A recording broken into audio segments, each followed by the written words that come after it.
to make sure I'm checking the messages and the comments for questions. So if you have any questions along the way, please stop me. If there's something that, or shoot me a message. That way, if I miss it, I can answer it in your messages and we can talk about it soon. But let's get into it because we only got about an hour before the open house itself is over. And we definitely want to get you guys the information that you're looking for. So today, first off, let me introduce myself. If you don't know who I am, my name is Ayanna Hawkins. I'm a realtor here in Arizona.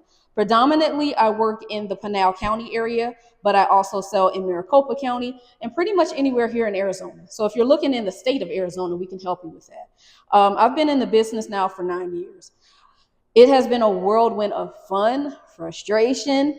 I love it, but sometimes it gets to be a lot because I tend to take on what my clients are going through. So if you're going through some things, me, the person that I am, I'm kind of an empath that way. So yeah, I may end up taking a little bit on of that with me. But I'm also a Navy veteran. So I served 4 years in the United States military. This was years and years ago. But it was a fun time. I was stationed with the Blue Angels. So I love telling people that because that's part of my story. And it's not a part of everyone else's story sometimes. Well, not a lot of everybody. So I love telling that part. It was super cool. Did I fly a jet? Absolutely not. I've never even been in a jet other than taking it on the flight line and driving it from one place to the next. But I've never been in the air in an F-18. So sorry, I don't have that story to tell. But today what we're going to do is anyone who feels like they're not ready to buy yet. It's not their time. You're confused about the process. You're hearing the headlines, how it's not a good time to buy. It's not a good time to do this. The market sucks. The economy sucks. Or you're just tired of renting. This is for you. This is why we're here. We're here for you today. This is not one of those boring real estate seminars. I don't know how to do boring. Sorry. But we're going to keep this real. We're going to keep it simple and we're going to keep it fun. So anytime you're working with me, that's going to be a part of it. The way my thought process is, buying a home or selling a home for that matter is stressful in itself. I'm not here to add to your stress. I'm here to help alleviate some of that. So if you are watching from Arizona, thank you so very much. If you're watching from other states and you're thinking about moving to Arizona, I'll at your girl. But like I said, you can ask things in the comments. Just know that as I'm doing this, I may not see your comments, and it's not because I'm ignoring you. But please send me a message. You can DM me here on TikTok. You can also text me by phone. You can find my phone number. It should be in my profile. If not, 623-207-7146 is my phone number. You can call me or text me anytime. All right, so we're going to get into this. First off, let's talk about, can you even buy a house? If you're renting a house, there is really no reason why you can't buy. Unless it's, some credit things you may have to address. Maybe you need to save more money. Those are reasons why maybe, you might not be ready yet, but that's okay. There are ways around that, and we're here to help you with that. You do not have to try to figure it out on your own. That's why we're here. Now, as your realtor, I can help you with the process in itself, but when it comes to the money part of it, that's where your lender partner is going to come into play, and I can help you with that as well. I have a lot of different lenders that I work with. All of them, whatever your flavor is, I'm sure I have a lender for your flavor. So just let me know what it is that you need, and then we can get you what you need. So first off, we're going to talk about some myths about home buying. Myth number one is that you need perfect credit. That is absolutely false. Now, do you need some kind of credit history to let people that you're going to be asking for hundreds of thousands of dollars from to give you their money? Absolutely. So there are some things you're going to have to do, but no, you don't have to have an 800 credit score to buy a home. The magic number for the purposes of this webinar is 580. I need you to get your middle credit score to a 580. You have 3 bureaus that are reporting to your credit right now. You have TransUnion, you have Equifax, and you have Experian. Those are your 3 main credit scores, and then there are subsets within those credit scores of themselves.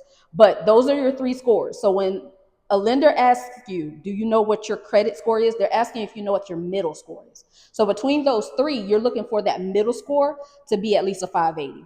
If that middle score is a 580, that means you're closer to home ownership than you think you are. Now, does it mean that you're absolutely going to get qualified right then and there, maybe not.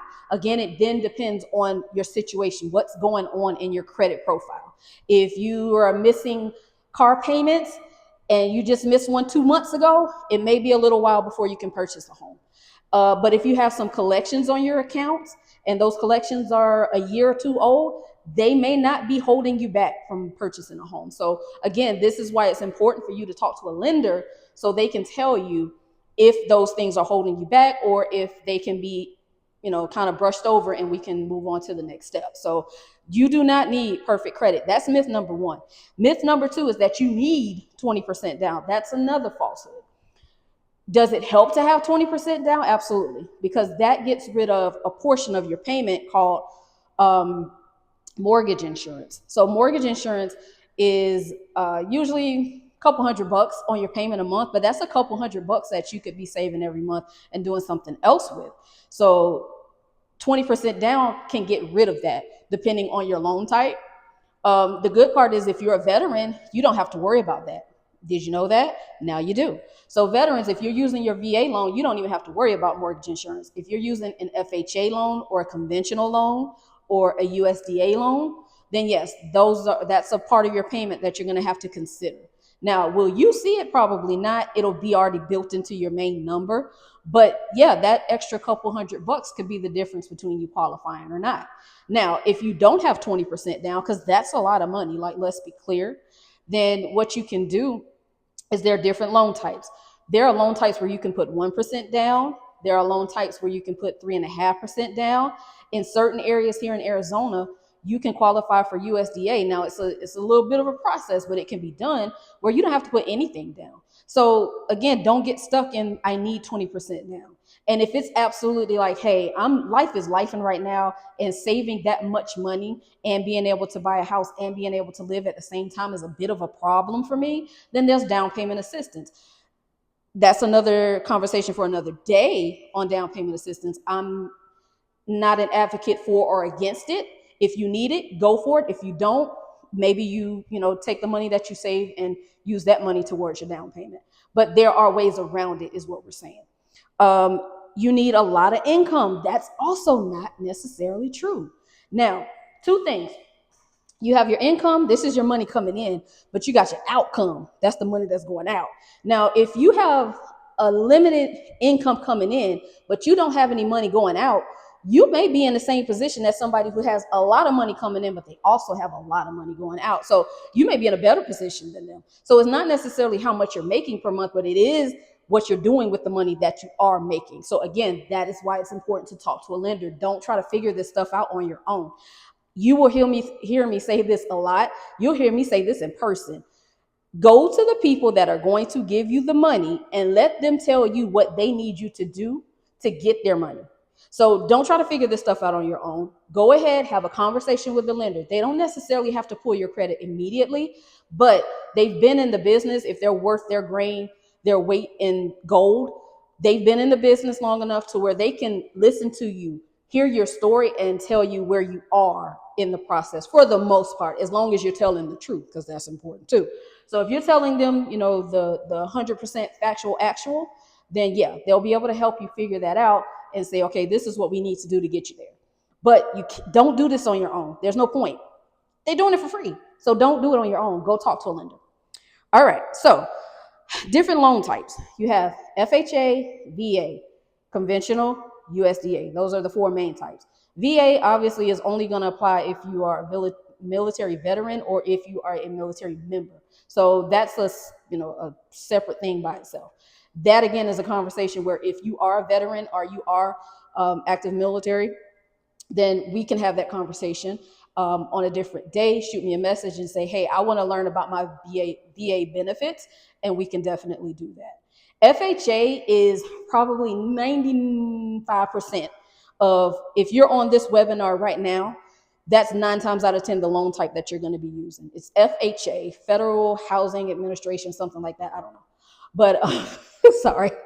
But that's generally the loan. It's a government-backed loan. So what that means is in the event that you start missing mortgage payments, you kind of have a cushion, so to speak. You have a little bit of an insurance for your loan via Fannie Mae, Freddie Mac, or whoever the heck does that. Again, I'm not going to get too deep in the weeds with that because that is lender talk, but I can give you a little bit about a little bit without stepping on toes. So we'll do that.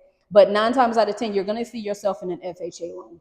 FHA loans, the general requirement for down payment is going to be 3.5% of the purchase price.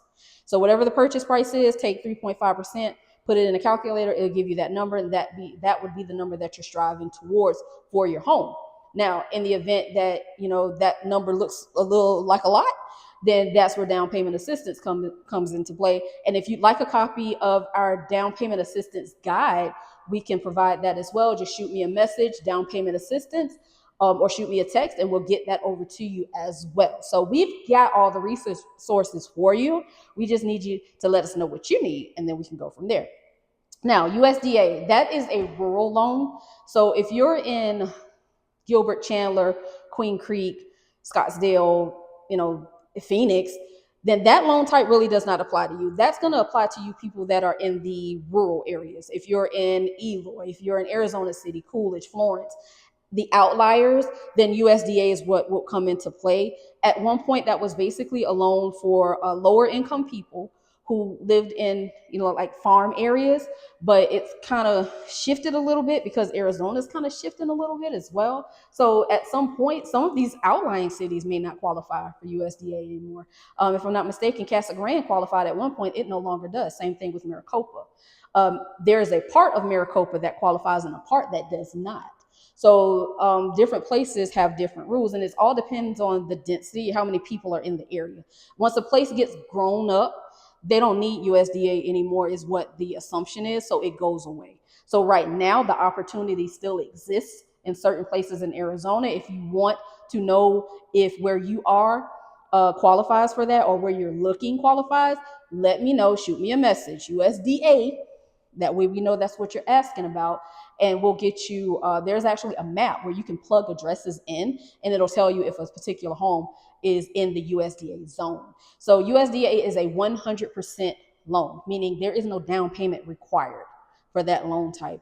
And the mortgage insurance is a little bit less than FHA and conventional. Now, the thing with USDA is the requirements are all over the place. So your debt to income ratio, which again, that's lender talk, but that means how much money you have going out versus how much you're going in, has to be within a certain threshold. And then your income also has to be within a certain threshold. And that income is dependent on how many people will be living in the household. So if there's one of you and you're making $60,000 a year, you may not qualify. But if there's 4 of you and you're making $60,000 a year, you may, as long as your debt to income ratios are within range as well. So it's one of those loans where you're going to be in a certain box, but if you can fit in that box, it's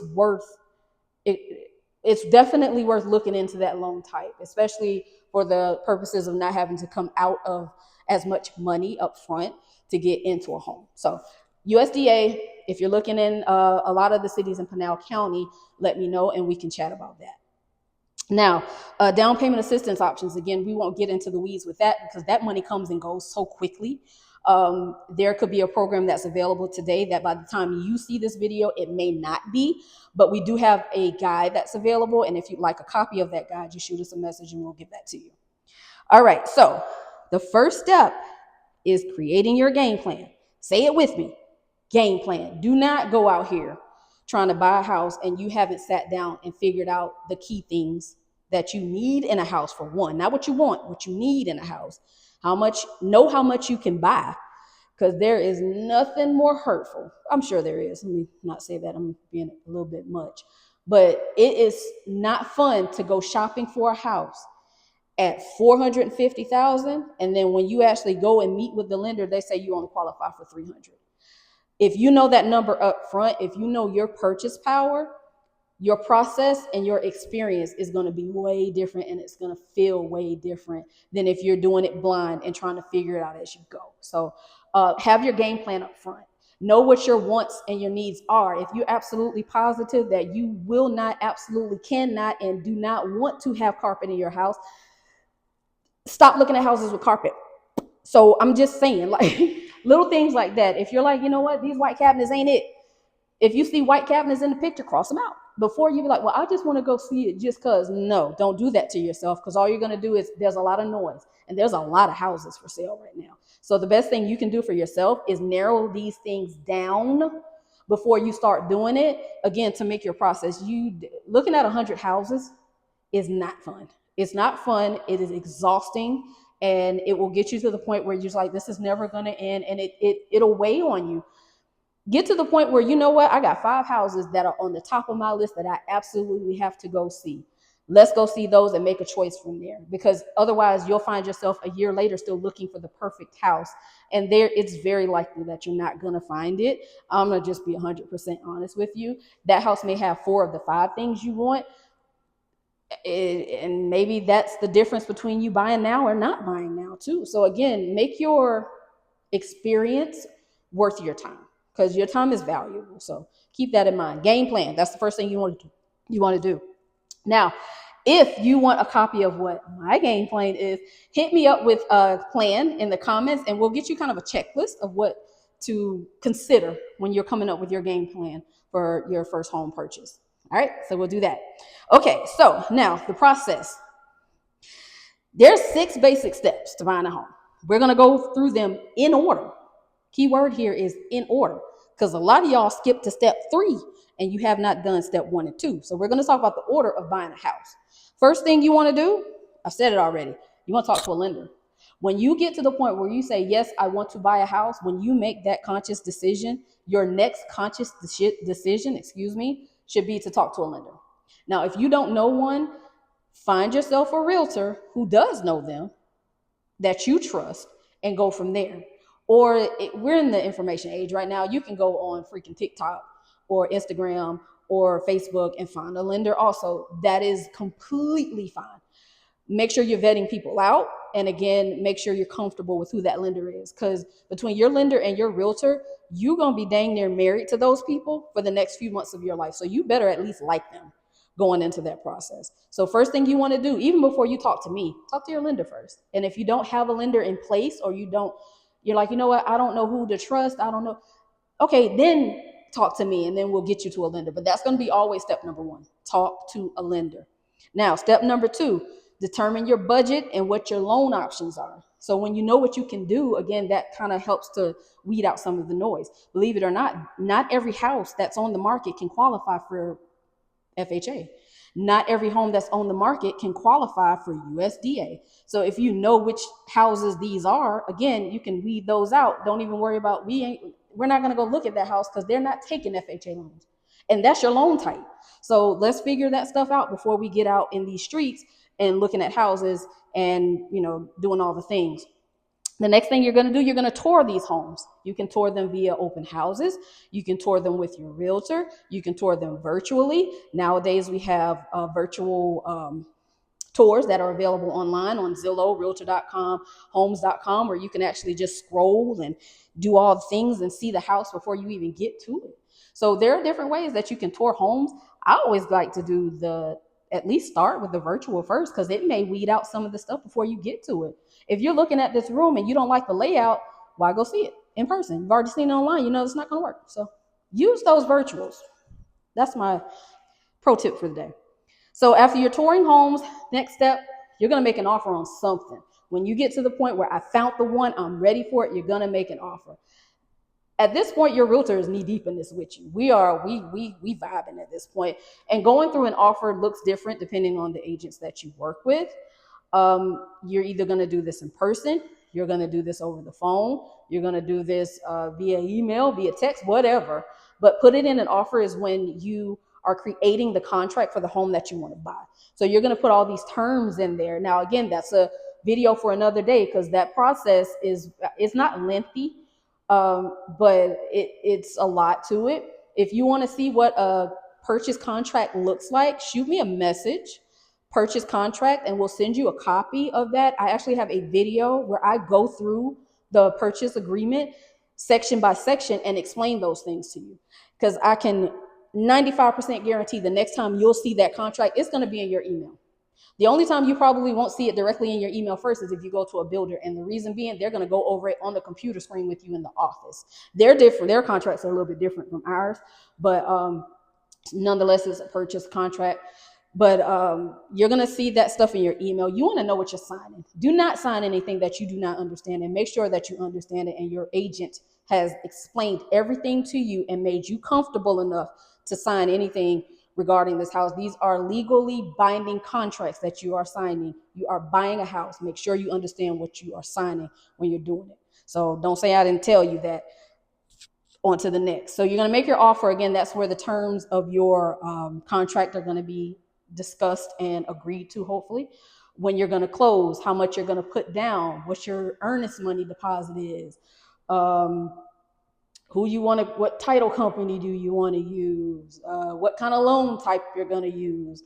Those types of things are in your purchase agreement, and they're already, before you go into contract, determined. So you're not going to be trying to figure this out along the way. It's already been addressed in that. There are some things that can come up throughout the process, but for the most part, the contract really does talk about all of those things. So once you make your offer, you get it accepted. Yay. Then you're going to do your inspections, your appraisal. Your lender is now going to be verifying all of the information that you've given them to get pre-qualified. So all of this is happening simultaneously. Title is working on their end. They're trying to make sure that this house is actually sellable, meaning there's no liens on it. There's nothing that can stop you legally from purchasing this house. They also pretty much manage the financial part of it, as far as where the money goes and all that stuff. They handle that. You're going to do inspections. So if you're buying even a new build, get yourself an inspection. That peace of mind is worth that few $100s up front to get that done. And again, that's also some of your negotiating power. So a lot of times, even if the house is spectacular, there's something along the way you can maybe get a couple extra dollars off the house, or a couple extra dollars towards your closing costs. Use your inspections as a negotiating tool. And then appraisals, that's where the lender is going to verify that the home that you're buying is worth the amount of money that you are wanting to buy it for. In certain cases like FHA loans, VA loans, if the house does not appraise for what you have it under contract for example, you have a house under contract for $350,000, the appraisal comes back at $340,000, you've actually got to go back to the negotiating table. But VA loans and FHA loans have it built in almost, where, well, no, still you can negotiate. The seller has an option: drop your price to the appraised value, cancel the contract, or negotiate something in between. Maybe you come to the table with the difference between the two. Maybe it's 345 and we'll pay the 5,000 difference. And it's all these different things, but the deal's not completely dead if the house does not appraise for that number. It's just now we've got to go back to the drawing board and figure that piece of the contract out. So appraisal is very, very important. And then if all goes well, everything goes like it's supposed to go, you're going to close. And that's the last part. Well, it's not the last, but it's the last part of the purchasing process. You're going to buy your house, you're going to close on your house, and you're going to move into your house. You're going to hopefully be happy. Now, if you're working with me, if you don't like your house within the first 2 years of you buying it, I'm going to decline co-host. If you end up not liking your house and you're working with me within the first 2 years, we will sell that house for you for free. Because it happens. Sometimes you move in and maybe the neighbors suck and you're like, I don't want to be here because these people are terrible, and you want to move. Then guess what? We got your back. Let us know within that first 2 years, hey, this ain't it. We got to find something else. We will relist that house for you for free. If you want information on that, shoot me a message. Again, we can talk about it outside of this live. All right. So next up, what are we talking about?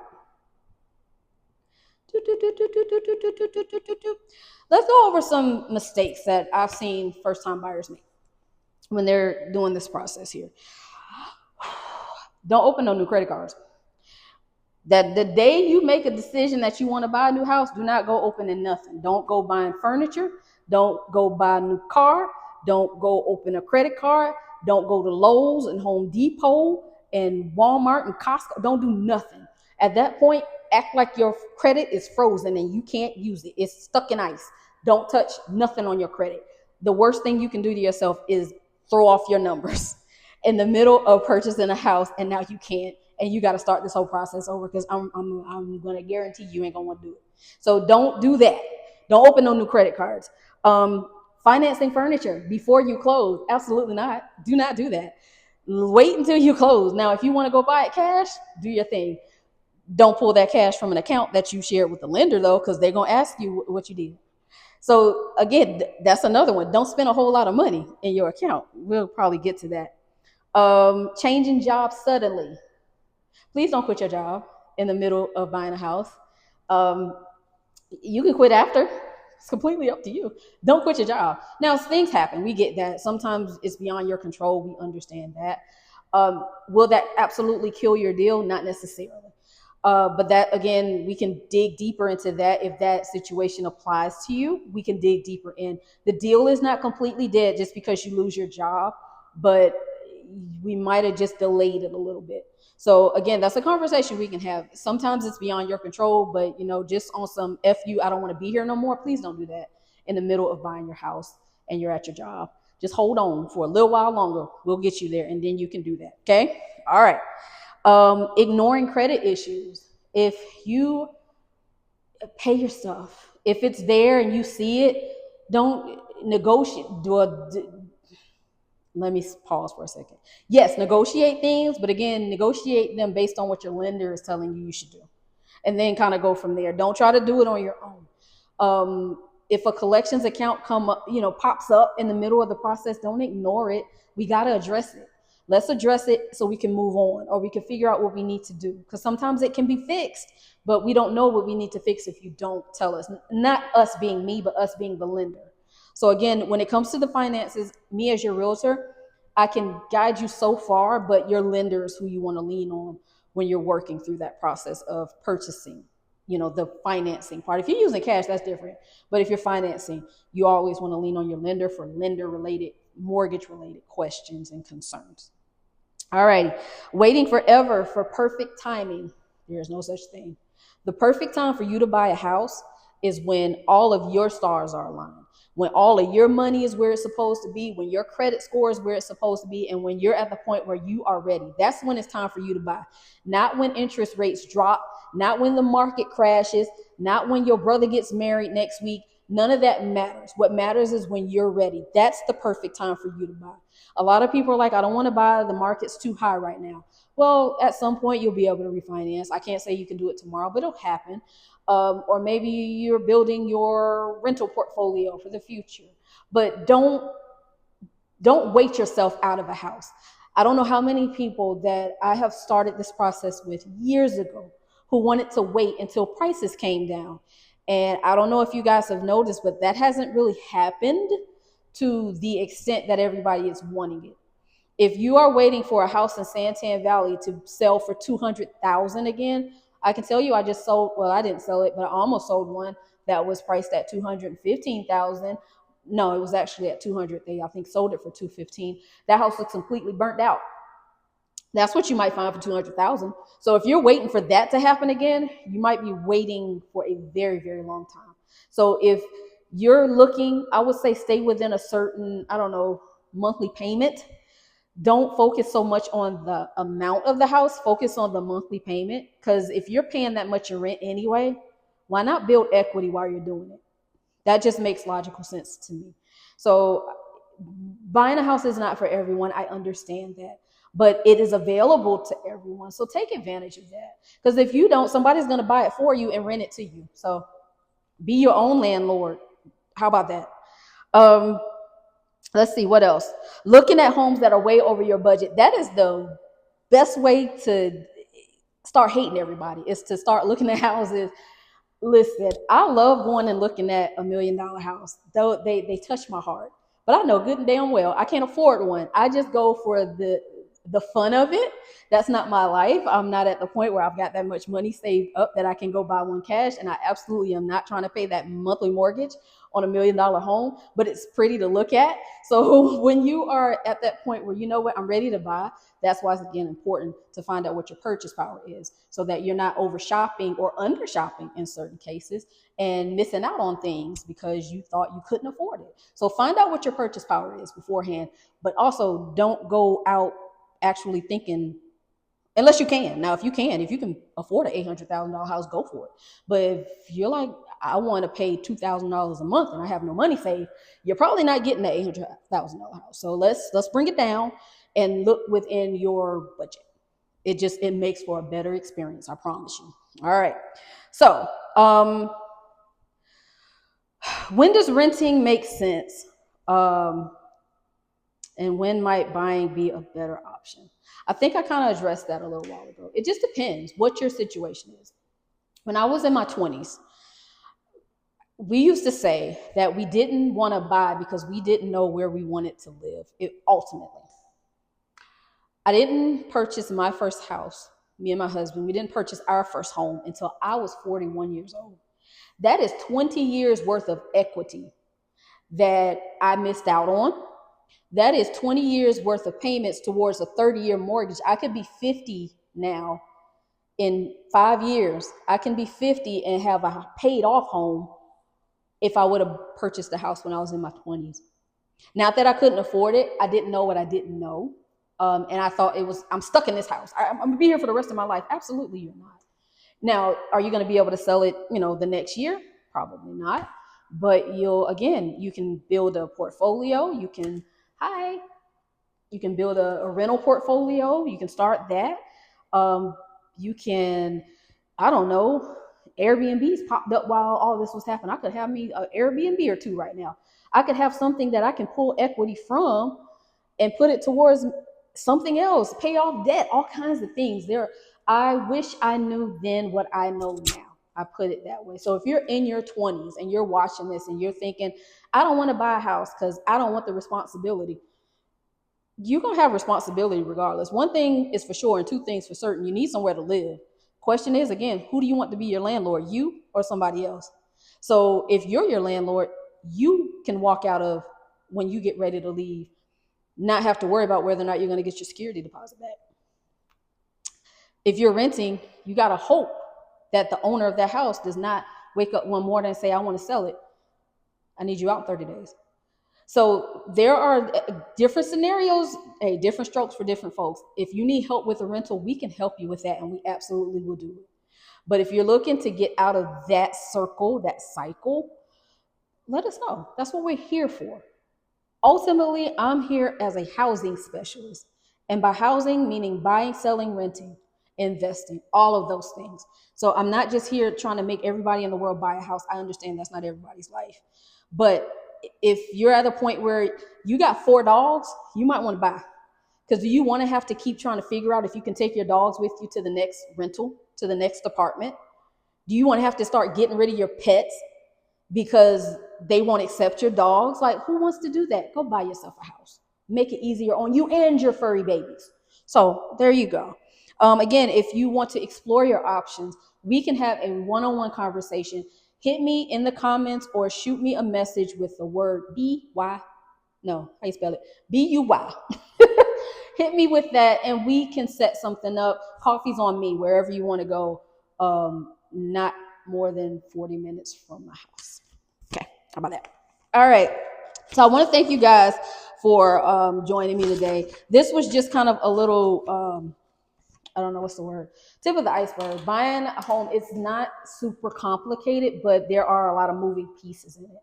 So make sure that whoever you decide you want to hold your hand through that process is willing to do it and is capable of doing those two things. Super duper important.